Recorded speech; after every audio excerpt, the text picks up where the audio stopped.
పూర్తి వివరాలు చూసే ముందు మా ఛానల్ ని సబ్స్క్రైబ్ చేయడం మర్చిపోకండి. ఓం నమః శ్రీ మహాసరస్వత్యై నమః. ఓం నమః శివాయ. నారాయణ శాస్త్రి ఆస్ట్రాలజీ ఛానల్ వీక్షిస్తున్నటువంటి ప్రేక్షక మహాశీలకు స్వాగతం, సుస్వాగతం. ఈరోజు మనము రక్షాబంధన్ అంటే రాఖీ యొక్క విశిష్టత ఏమిటి, రక్షాబంధన్ యొక్క విశిష్టత ఏమిటి, ఈ ఆడబడుచులు తోబుట్టువులకు ఆ రక్షణ కట్టేటప్పుడు రక్ష కట్టేటప్పుడు ఎలాంటి మంత్రం పఠించాలి, ఆ రక్షను ఏ మంత్రంతో పూజించాలి. 2025 ఆగస్టు 9వ తేదీన మనకు శ్రావణ శుద్ధ పౌర్ణమి. ఏ సమయంలో రాఖీ కడితే అంతా బ్రహ్మాండంగా ఉంటుంది అనే ఇటువంటి జాగ్రత్తలు తీసుకోవాలి. అసలు వేదాలలో దీనికి ఉన్నటువంటి ప్రాధాన్యత ఏమిటి అనేటటువంటి విషయాలు క్లుప్తంగా తెలుసుకుందాం. ఈ రక్షాబంధన్ అనేటటువంటిది శ్రావణ పౌర్ణమి అనేటటువంటిది ప్రధానంగా ఉపాకర్మకు కూడా సంబంధించినటువంటి రోజు. ఉపాకర్మ అంటే బ్రాహ్మణులు ఆ రోజు ఖచ్చితంగా యజ్ఞోపవీతాన్ని మార్చుకుంటారు, అంటే తిరిగి కొత్త యజ్ఞోపవీతాన్ని వేసుకుంటారు.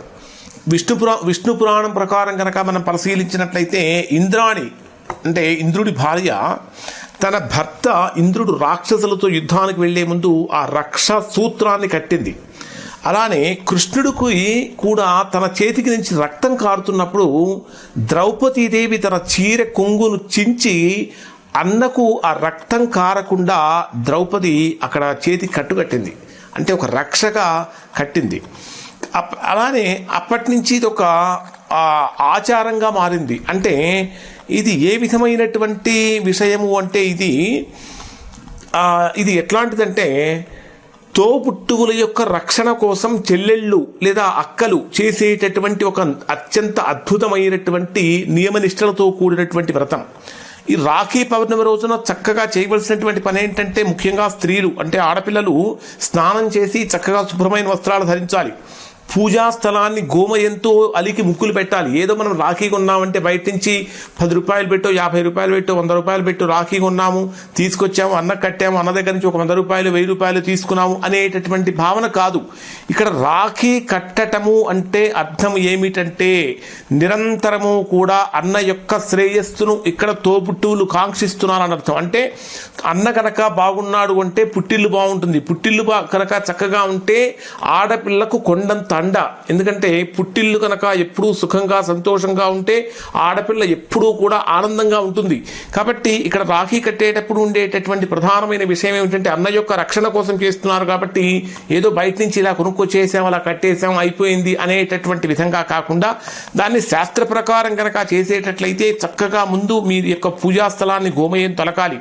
అలిగినటువంటి దాని మీద గణపతిని పూజించి విష్ణుమూర్తిని సత్యనారాయణ స్వామిని కూడా పూజించాలి.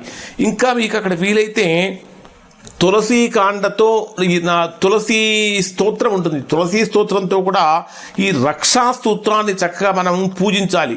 పూజించిన తర్వాత దానికి పసుపు కుంకుమ పెట్టి అక్కడ మీరు ఓం రక్షసూత్రాయ నమః అనేటటువంటి మంత్రాన్ని కూడా చక్కగా పఠించాలి. పఠించిన తర్వాత ఆ రక్ష సూత్రం మీద అంటే రాఖీ మీరు ఏదైతే కొని తీసుకొచ్చారో దాని మీద ఒక చక్కటి ఒక మంచి శ్లోకం ఒక మంత్రంతో పసుపుతోటి కుంకుమతోటి అక్షింతలతోటి ఆ రక్షాబంధాన్ని మీరు పూజించాలి. అది ఏమిటంటే ఏన బద్ధో బలిరాజా దానవేంద్రో మహాబలః తేనత్వాం అభిభద్రామి రక్షే మాచల. అంటే అర్థం ఏమిటంటే ఈ రాఖీ కట్టడం వల్ల ఈ మంత్రంతో దానిని పూజించడం వల్ల వచ్చేది ఏంటంటే ఏన బద్ధో బలిరాజా దానవేంద్రో మహాబలః తేనత్వాం అభిభద్రామి రక్షే మాచల.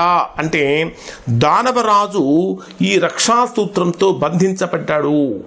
అదే ఈ రక్షాసూత్రం తన యొక్క అన్న చేతికి లేదా తమ్ముడి చేతికి కట్టినటువంటి తోబుట్టువు నిన్ను కూడా ఎలాంటి దుష్ట శక్తులు ఆవహించకుండా చక్కగా ఉండే విధంగా భగవంతుని ప్రార్థిస్తున్నానని ఈ సూత్రంతో ఆ రక్షాబంధాన్ని చక్కగా పూజించాలి.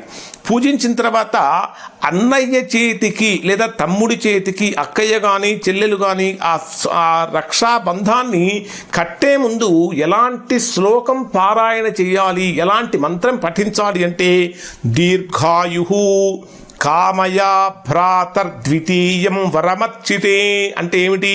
నీకు దీర్ఘాయుర్దాయం కలగటం కోసం, అంటే ఒక తోబుట్టువుగా నీకు దీర్ఘాయుర్దాయం కలగటం కోసం నేను ఈ పూజ చేస్తున్నాను, ఈ కంకణం కడుతున్నాను. యమ ద్వితీయా పాహి మమ స్నేహాత్ భవన్మమ అంటే దీర్ఘాయు కామ భ్రాతర్ద్వితీయం వరమర్చితే యమ ద్వితీయా పాహి మమ స్నేహాత్ భవన్మమ అంటే సోదరుడిని దీర్ఘాయుష్కుడిగా చూడాలని స్నేహంతో అన్న యొక్క రక్షణ కోసం నేను ఈ వ్రతం చేస్తున్నాను అని ఆ అన్నకు ఆ కంకణం రక్షణ కట్టేటప్పుడు, రాఖీ కట్టేటప్పుడు చెల్లెలు ఈ యొక్క మంత్రాన్ని చక్కగా పఠించాలి. పఠించిన తర్వాత అన్నయ్య కూడా ఏం చేయాలంటే రాఖీ కట్టించుకున్న తర్వాత ఖచ్చితంగా అన్నయ్య కూడా ఒక మంచి శ్లోకం చదవాలి. ఎందుకంటే మనదంతా కూడా హైందవ సంప్రదాయం, మనది ప్రతిదీ కూడా చాలా శాస్త్రోక్తంగా ఉంటుంది. మనం వెస్ట్రన్ కల్చర్కి ఎక్కువగా అలవాటు పడకూడదు. మనకున్నటువంటి కల్చరే కొన్ని వేల సంవత్సరాల నాటి కల్చర్ మనది. మన సంస్కృతి, మన సంప్రదాయాలు, మన ఆచారాలు, మన పద్ధతులు అన్నీ కూడా అంటే విదేశస్తులు కూడా మనల్ని ఆచరిస్తూ ఉన్నారు. ఇక్కడ అన్నయ్య చేయవలసినటువంటి పని ఏంటంటే అహం రక్షాతే దాస్యామి యావజ్జీవం న సంశయ. అన్నయ్య ఆ చెల్లెలి యొక్క తల మీద అక్షింతలతో ఆశీర్వదిస్తూ ఏమని చెప్పాలంటే అహం రక్షాతే దాస్యామి యావజ్జీవం న సంశయ అంటే ఏమిటి? నేను నిన్ను యావజ్జీవితం కూడా చక్కగా రక్షిస్తూ ఉంటాను. భగవత్ ప్రేరయన్ మాన్యాం దుఃఖం తే నావతిష్టతాం. భగవత్ ప్రేరయన్ మాన్యాం దుఃఖం తే నావతిష్టతాం అంటే అర్థం ఏమిటంటే భగవంతుడి యొక్క ఆశీర్వాదం వల్ల నీకు ఎలాంటి దుఃఖాలు కలగకుండా ఉండాలి అంటే నా జీవితాంతం కూడా నేను రక్షిస్తూ ఉంటాను. ఆ భగవంతుడి యొక్క అనుగ్రహంతో నేను నీకు ఏ రకమైనటువంటి దుఃఖం కలగకుండా చేస్తాను అని చెప్పేసి ఈ మంత్రాన్ని చక్కగా చెప్పాలి. అంటే అన్నయ్య చెల్లెలు అన్నకు కట్టేటప్పుడు అన్నకు నోట్లో ఒక తీపి పదార్థాన్ని ఏదైనా పెట్టి పైన చెప్పినటువంటి మంత్రంతో చక్కగా అలా చేయాలి. అన్న కూడా చెల్లెలను ఆశీర్వదించాలి. ఒకవేళ మీరు పెద్దవాళ్ళు, చిన్నవాళ్ళు, అక్క అనుకోండి, మీరే అక్క దగ్గర చక్కగా ఆశీర్వాదం తీసుకొని అక్కయ్య చేత కనుక అక్షింతలు వేసుకున్నట్లయితే దానివల్ల చాలా బ్రహ్మాండమైనటువంటి ఫలితం అనేటటువంటిది కలుగుతుంది. ఈ రోజున మనకు శ్రావణ పౌర్ణమి రోజున ఒక అన్నయ్యకు మాత్రమే రక్షణ కట్టడం కాదు, లక్ష్మీదేవికి కూడా ఎవరైతే రక్ష కడతారో, రాఖీ కడతారో అటువంటి వారికి నిజంగా లక్ష్మీదేవి వాళ్ళని నిరంతరం దగ్గరుండి కాపాడుతూ ఉంటుంది. కాబట్టి అక్కడ అమ్మవారికి మీరు రాఖీ కట్టేటప్పుడు అమ్మవారికి కూడా కట్టవచ్చు, లక్ష్మీదేవి కూడా కట్టవచ్చు. కట్టేటప్పుడు రక్షాలక్ష్మి నమోస్తుతే అనేటటువంటి మంత్రాన్ని కనుక మీరు పారాయణ చేసినట్లయితే మంచి ఫలితాన్ని ఇస్తుంది. ఒకవేళ మీరు అమ్మవారికి కానీ లేదా విష్ణుమూర్తికి కానీ ఎవరికైనా సరే మీరు అంటే యద్భావం తద్భవతి, మీరు ఏ రకమైనటువంటి భావంతో అయితే ఎదుటి వారిని చూస్తూ ఉంటారో అదే భావంతో మీకు కనిపిస్తూ ఉంటారు. ఇప్పుడు నేనున్నాను, పరమేశ్వరుని తండ్రిగా భావిస్తూ చూస్తూ ఉంటాను కాబట్టి నాకు ఖచ్చితంగా పరమేశ్వరుడు తండ్రి రూపంలోనే కనిపిస్తూ ఉంటాడు. అలానే మీరు కూడా పరమేశ్వరుని తండ్రి రూపంలోనూ, అన్న రూపంలోనూ, తమ్ముడు రూపంలోనూ, కొడుకు రూపంలోనూ ఏ రూపంలో కనుక మీరు పూజిస్తూ ఉంటే, చూస్తూ ఉంటే ఆ రూపంలో మీకు కనిపిస్తూ ఉంటాడు, ఆ రూపంలో ఆశీర్వాదం ఇస్తూ ఉంటాడు. ఇక్కడ ఓం శ్రీం హ్రీం క్లీం లక్ష్మీనారాయణాభ్యాం నమః అనేటటువంటి మంత్రాన్ని ఒక 11 సార్లు జపించి అమ్మవారికి కూడా ఒక రక్షామంత్రం కనుక సమర్పించినట్లయితే చాలా బ్రహ్మాండమైనటువంటి ఫలితాన్ని పొందుతారు. ఇవి రక్షాబంధనం రోజున అన్నా చెల్లెళ్ళు చేయవలసినటువంటి ఆ విధి విధానం. మనకు ముఖ్యమైన విషయం ఏమిటంటే 9వ తారీఖు ఏ సమయంలో కట్టాలి అంటే మనకు 9వ తారీఖు పౌర్ణమి ఎప్పటి వరకు ఉందంటే మధ్యాహ్నం 1:31 వరకు మాత్రమే ఉంది. అంటే ఇది 8వ తేదీ మధ్యాహ్నం 2:11 చతుర్దశి వెళ్ళిపోయి పౌర్ణమి ప్రారంభమవుతుంది. మరొక అద్భుతమైన విషయం ఏమిటంటే ఈ సంవత్సరం ఆయుష్మాన్ యోగంలో పౌర్ణమి ప్రారంభమవుతుంది, సౌభాగ్య యోగంతో ముగుస్తుంది. ఆయుష్మాన్ యోగంలో ప్రారంభమై సౌభాగ్య యోగంతో ముగుస్తున్నటువంటి ఈ పౌర్ణమి విశేషమైనటువంటి పౌర్ణమి అని చెప్పాలి. కాబట్టి ఉదయం మీరు దీనికి బ్రహ్మాండమైన ముహూర్తం ఏమిటంటే 10:30 గంటల నుంచి 12 గంటల మధ్యలో కట్టేటటువంటి రక్షకు విశేషమైనటువంటి అనుగ్రహం కలుగుతుంది. అంటే ఎక్సలెంట్ ఇది. తర్వాత 12 గంటల నుంచి 1:30 వరకు కట్టేటటువంటిది కూడా పర్వాలేదు. ఇక 1:30 తర్వాత కట్టినా పెద్దగా ఉపయోగం లేదు.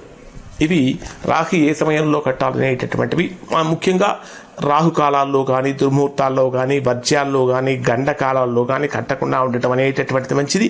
ఇది రక్షాబంధనం రోజున మనం చేయవలసినటువంటి అంటే సమయాలు, చేయవలసినటువంటి మంత్రపారాయణం అనేటటువంటి వీడియో. శుభం.